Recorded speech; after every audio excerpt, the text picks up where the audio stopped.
Today we will talk about GitOps and secret management.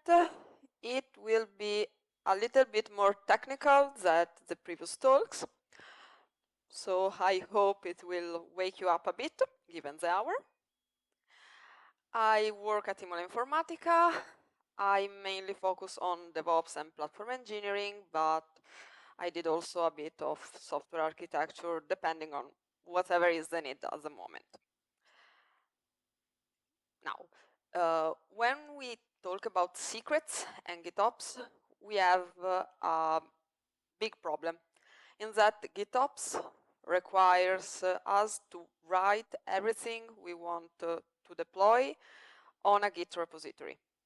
But secrets shouldn't be written in plain text in a Git repository because they would be available to anyone that has access. So the obvious solution is instead of saving the secret in the Git repository, is to save a placeholder. And the format of the placeholder depends on which tool we choose to use. So, as you can see in the image, we have our Git repository with the secret placeholder, our GitOps agent, I'm using Argo CD today, that takes the secret placeholder and brings it to the cluster, where the secret will be extracted in some way from the placeholder. For the presentation, I will consider that our deployment destination is Kubernetes, that we use Argo CD as a GitOps agent, and that our deployment descriptor is Helm, so Helm charts with values and templates. Whether a packaged Helm chart or an Helm chart in a Git repository, we don't care today. We will start with a presentation of some tools you can use for GitOps secret management. Then we will do a brief demo using these tools as is. And then we will repeat the same demo, but using some additional tools that facilitate the job to the developer. First tool is Sealed Secrets. How many people know it? A lot of people. I hoped for a bit more, but it's an operator from Vietnam that uses a particular CRD from Kubernetes. How many of you are familiar with Kubernetes? Yes, that's great. So there is a custom resource called a sealed secret that contains an encrypted secret. So the developer produces the sealed secret using command line tools and so on. The sealed secret is brought on the cluster, and the operator decrypts it, creating the plain Kubernetes secret. This is done with a public key infrastructure, so encryption with public key, decryption with private key, and these keys are created on the cluster. Sealed secret is capable of completely managing those keys, but leaving to Kubernetes to sealed secrets full control of these keys is dangerous in various situations. It's a solid choice, entry-level choice, if you need to manage secrets while using GitOps. Another option is SOAP Secrets Operator that works similar to Sealed Secret. It has a different custom resource, SOAP Secret, but the function is the same. The difference is that the SOAP Secrets Operator doesn't manage keys, so you have to create your own keys, and then you have to encrypt your SOAP secret using SOAPs. That is a separate tool. I used this and it worked. The problem is it encrypts a file. And so if by chance after encryption you change your white space, you have to get back to the old version because it would not be decrypted anymore. So not a bad choice, but seeded secrets work similarly and is more usable. And then we have secret managers that are external tools to manage our secrets. Their HashiCorp Vault is famous, and then we have the possibilities offered by the various cloud providers like AWS Secret Management and so on. Usually these tools are expensive to set up or to use. Sometimes they also require a certain maturity because, for example, AWS Secret Management requires you to have full identity management set up on AWS.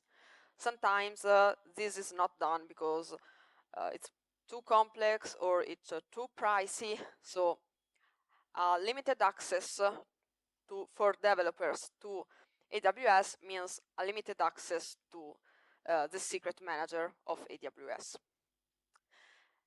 If you use a secret manager to keep safe your secrets, you need an additional tool to bring the secrets from the vault to Kubernetes. This tool could be an operator. So we use a placeholder, a vault secret. This vault secret describes where on the vault the secret is stored. Once the vault secret is created on the cluster, the vault operator takes the vault secret, finds the path of the secret, goes to the vault, and then brings the secret to the cluster. There are many operators that do this job. The best choice depends on your secret manager and on the templating capabilities you need. For example, if you need your Kubernetes secret to be annotated with something, some operators don't allow it, some operators do. So depending on your necessities, you must choose a different operator.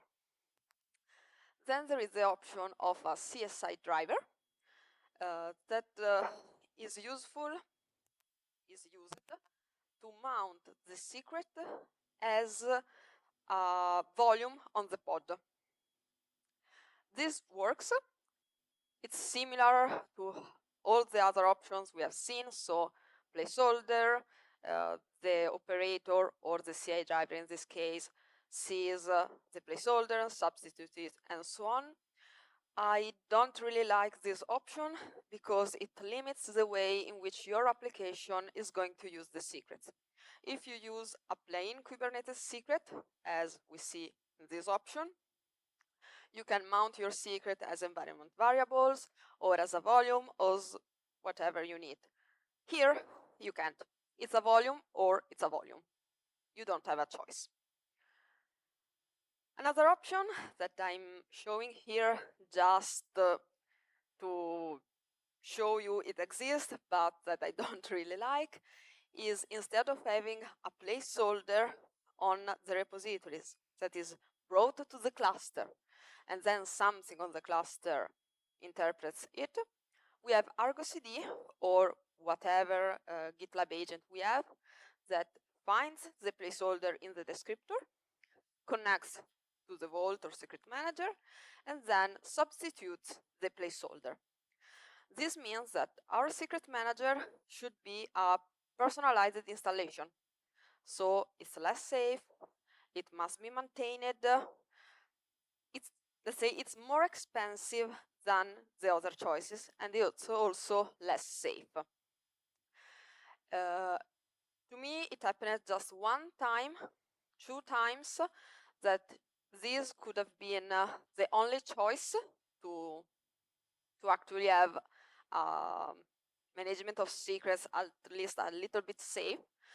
But it was a case in which there were a badly defined Helm chart, because this Helm chart required that the secrets were directly in the values. So when the developer or whoever defines the values, the chart required the plain text secret to be there. And so, looking at all the options we have seen till now, the only possibility was this. It was the only situation in which this would have been useful, and I say it's not that this option is useful, it's that the chart was wrong. So I presented it just for completion. Now, this was the last option. I mainly presented the ones I knew and that I worked with. If you know other options, maybe later you can tell me. And now, just to summarize everything, first we have to define our secret. Then we have to prepare our secret, so prepare the placeholder to put in our repository. We put the placeholder in the repository, and then everything should work. Who defines the secret? Who prepares the secret? Who puts the placeholder in the repository? Depends a lot on the organization. In this extended scenario, that is the one we will consider for the demo, is that we keep Kubernetes, we keep Argo CD, we keep Helm, and we say that whoever can define and prepare a secret, both developers and operators. It's the same for everyone. And we will use sealed secrets. In some organizations, secrets are only managed by DevOps or operations. In other, maybe smaller organizations, developers must have at some level some control on secrets. So in this case, I will keep it a little bit more general, but it's applicable both to developers and operators. So first demo, we will encrypt a secret, deploy it on a cluster, and then see that everything went well. Here, this is my demo. There is just a cluster and Argo CD pointing to a remote Git repository, and then we have our documentation written by a DevOps person. Let me execute Argo CD. How many of you are familiar with Argo CD? That's not bad. So don't look at the already synced apps with a lot of existing data. Imagine that there is nothing there. Imagine there is actually nothing there. Forgot to run everything before this demo. Do not look. It's shorter like that. Okay, so we have two clean Argo CD applications, one for our first demo and one for our second demo. Now, our first demo says that first we must choose our value. I choose my secret. And then we have to define our Kubernetes secret. We could use a click command, or we could create a file, mysecret.yaml, with a content similar to this. So I will copy this secret. I will create my secret.yaml, and I say that I want my key and my value. Name my secret, it's okay. So I have my secret, and then use kubectl to seal your secret. I've already installed kubectl, so I just have to run our secret. So here it asks for a certain paths, because sealed secrets can work in two ways, offline and online. Offline means you have to have the public certificate when you do the sealing on your computer. Instead, online means you ask the operator to seal your secret, and so you require access to the cluster. Sometimes having access to the cluster is difficult because it's considered not safe, you don't have an account, and so on. So usually you go with offline sealing. Offline sealing is a bit complicated if you leave full control of your keys to Select Secret, because Select Secrets do secrets rotation, and rotating secrets means that you periodically have to update your local certificate. So let's copy our command. My certificate is in this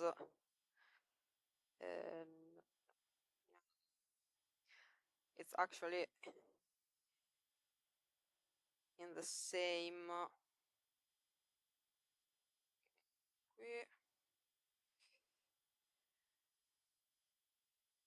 it's here, then the rest of the command, and here is our Select Secret. It's a new custom resource, there is our encrypted data, and then bring your Select Secret to your cluster by putting it in the template section of an Helm chart.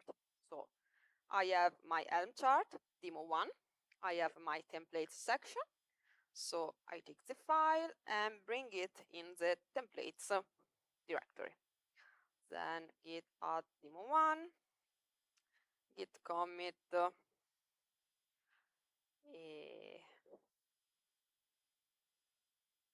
who knows conventional commit here? Are you happy, Alex, that a lot of people know it? I see he's happy. He's the one that make me start use conventional commit. So I've pushed it. Now we go look at Argo CD and see that he will have seen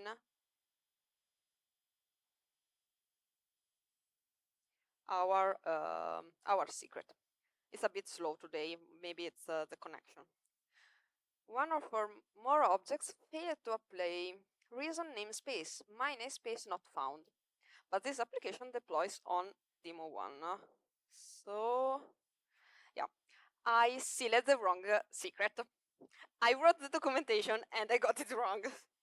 So actually my secret is not this, but it's this.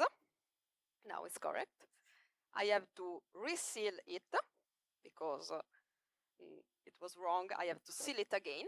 I cannot simply change the namespace of the sealed secret because sealed secrets looks at the namespace. It's a security feature. You can deactivate it, but then it's less safe. So you have to compromise a bit on whatever you want. More security or more usability. So let's copy it in the right directory. Yes. Then git add demo1 again, git commit fix my secret. Let's push again. Slow today, okay. Then we have to stop our syncing operation, otherwise it keeps there for minutes. Then we refresh again, we synchronize, and now we have our secret. Do I have to check the correct secret or do you trust everything? I see trust in your eyes. I'm not checking this time. So here, and as you can see, we had some problems in our demo. So first thing, often developers don't know how to create a secret. Our documentation considered this and showed how to create a secret. I got it wrong, and I wrote the documentation. So imagine a developer that knows Kubernetes, knows custom resources, but not so well. Then here is a problem of Select Secret that I've already explained. Working offline is not doable. You need access to the cluster, so you use offline sealing. It's not a solvable problem. In this case, developers must install and learn to use kubectl. If you have more secrets, this gets to be a repetitive action. I only sealed one secret. Imagine if I had to prepare every secret and then encrypt each one of them and position them in the right directories. Another problem in this demo is that I had to put the sealed secret in the templates directory of our chart. In some organizations, this is not possible because they offer already prepared Helm chart with a predefined structure. And you can't touch that structure, so you don't have access to the templates directory. And the only thing you can change are values. In this case, this I've just done wouldn't work. So now we will repeat the demo using a tool that simplifies the encryption of secrets and using a custom Helm chart that deploys our sealed secrets in a facilitated manner. We will use the utility I will show you is done by one of my colleagues, Alex, that I've already mentioned, and an Helm chart that I adapted from an Helm chart that another of my colleagues prepared. So let's go to the demo. Let's open the documentation for the second demo that says run the sealing utility. Sorry, it's Civil Guard calling me to say that tomorrow there will be bad weather. So run the sealing utility. Says everything, just run it. Containers enabled. So containers enabled. I didn't have to install anything. Insert secret namespace. I won't get it wrong this time. So demo 2. And I got it wrong. No. Okay. Let's start again. Demo. Insert the certificate path. And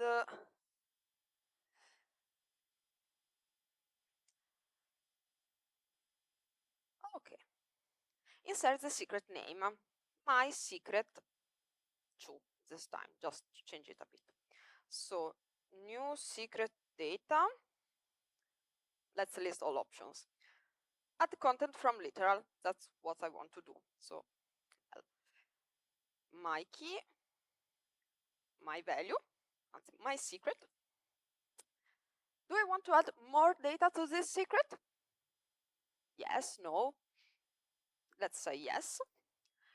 My key 2, my secret. It's wrong. I'm gonna leave it like that.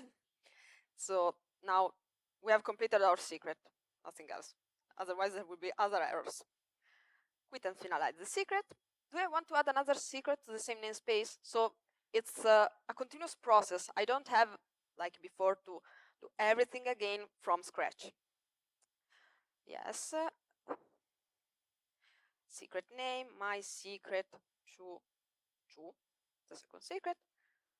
Literal, my key, and my value. And then I stop. No other values. Do you want to add another secret? No? Okay.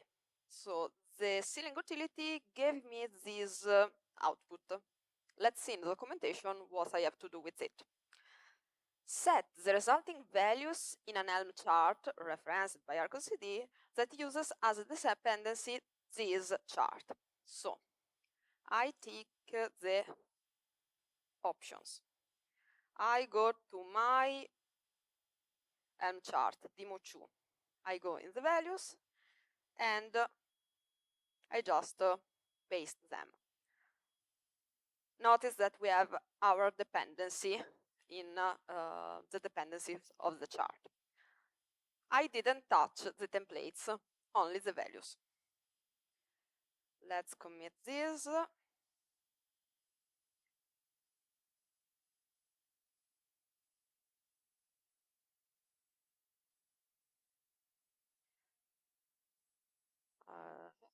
Let's go to our second demo. Refresh. Slow refresh. Everything went well.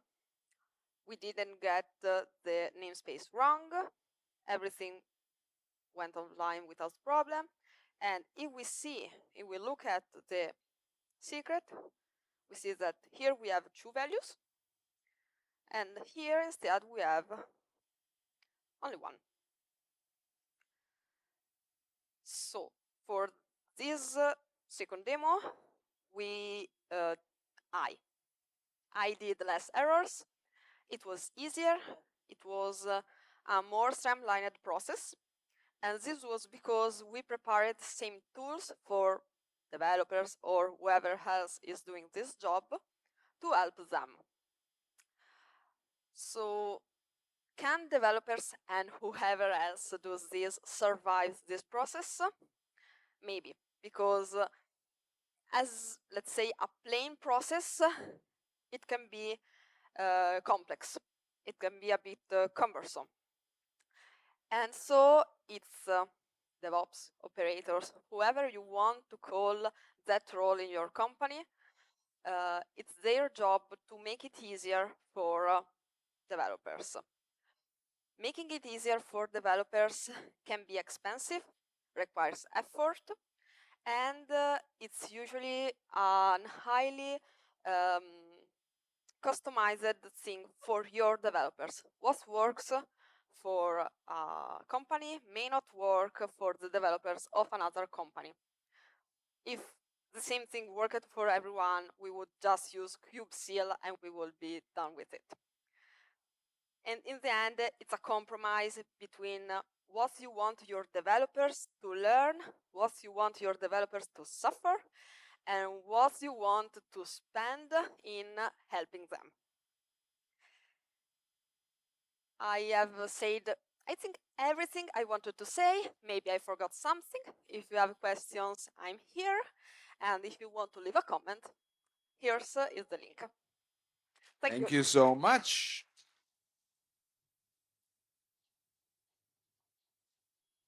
So let's see. We have some questions.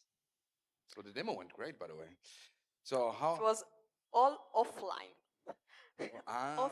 Don't share these secrets. Except for the GitHub, for the Git repository that was online, but I hope that it didn't go down. Come on, the main Git repository I was using. Shall we do another round of applause then, please? So the question for me is that you were discussing about conventional commits, right? So you asked everyone if they were happy, but are you happy about it? So I'm still starting to get used with it, but I like how ordered everything is in the end. That is something I appreciate. Nice. So one of the question is how to rotate secrets. So I assume this is referring to sealed secrets because, or the rotation of the sealed secrets keys or secrets in general. That's a question for me now. I don't know who asked the question. question. It's a question for whoever made the question. Whoever asked the question. So they're gone. Rotation of secrets, it's you. 1 second, I'm coming. I'm slow and old, so. Yeah, firstly, thank you. Yeah, if I understood this right, for example, we have a secret for some third-party API, and developer created it, and then, for example, went to vacation, and there was some breach, and secret was like obvious, and now we need to rotate it, but everyone then needs to somehow so everyone could, in truth, create the new secret. That's a process that regards your company and how you are organized in managing secrets. This is the technical solution on how you must encrypt and then deploy those secrets. I would say that if there was a breach and you needed to change your secrets, what would happen is, who is the person that must generate the new secret? Him. He's away on a tropical island getting sunbathed. The other person is her. So you, her, change the secret, encrypt it again. The certificate is public, so you have no problem getting it from a common repository you are sharing with everyone. Then her, that is the one responsible for rotating the secret, brings it in the deployment descriptor of your cluster. These descriptors are production descriptors, so I assume there is a strict access control on them, and then they are deployed anew, correct and safer than before. So it's an external process with respect to what I showed you now. I hope it is all clear. Cool. So the other question is about our other solutions. What about using runtime solution like AWS Secret Manager or 1Password? So runtime solutions, what do you mean with runtime solutions? I'm gonna pick it up. This talk is the one where we have to explain the questions every time. Is fair? Thank you. So I was thinking about loading the secrets at start time. When the application starts, you load the secrets from like a secret manager, like AWS Secrets Manager or 1Password, instead of having someone to create a secret on Kubernetes and then rotate it manually. That would work, meaning that your developers would have to program your application to be able to go to the secret manager and take back the secrets, or you could have an utility that programmed one time and used by everyone, goes, takes, but this utility needs to authenticate toward the secret manager. And so how do you give how do you guarantee the identity of the utility? You have two options. If you work, let's say, on-prem or outside one of the major cloud providers, you have to give it a password. And how do you bring this password on the cluster? It's this story again. If you are on one of the main cloud providers and so on, you could use, how do you call it them? Service account. So you connect an identity of this identity manager of the cloud provider to a secret account, to a service account, and then you run your utility with that secret account. And that secret account is allowed to go and take the secrets. In that case, you have to be really careful about what permissions you give to that service account, because it should access only the secrets it requires and not anything more. Thanks. Cool. I guess probably it's related. I'm going to ask you this question, but I think it's somehow related to what you already answered. So about Secret Manager, here they were asking about the Google Secret Manager, where, for example, you don't have to create the hash value committed to the repo at all. So the question is, how about secret managers? You can use, for example, Google Secret Manager and not have crypted hashed value committed to the repo at all. It's the thing I was saying just now. So you have the secret there, and you have an identity authorized to go there and take them down. It's a bit how the operators, the secret manager plus operator and secret manager plus CSI driver works. You don't have the actual secret in the repo, but you go and take them down. Cool. The other question is how to have different secrets value for local staging, prod, for different environments, basically. So you have different values. In our case, you have different values for different environments. You don't deploy in production with the same values with which you deploy on test. So different values, different secrets, just like I did in the second demo. With the first demo, probably you would have a chart with production secrets, a chart with test secret, and so on. It heavily depends on how your organization manages charts and deployments. For local development, it depends on how you do local development. If you develop on a Kubernetes cluster, you could have your secrets, plain text secrets, save it on your PC, because they just work for you on your local environment. If it's a common dev environment, then it's a story like for test and prod. One last question. Yeah? Have you tried external secrets operator? Yes, I did. So I used Secret Manager, Ephemeral Vault on, let's say, research and development environment. I tested external secret operator. I evaluated if it would be a good fit for me, and I decided it wasn't, because at that time it was 1 year and a half ago. It didn't have the templating capabilities I needed. I needed to annotate my secrets, to signal to Argo CD they were repository credentials. And at that time, external secret operator didn't allow this. So I didn't use it and I used something else. But yes, I tested it. It worked well, not for my use case.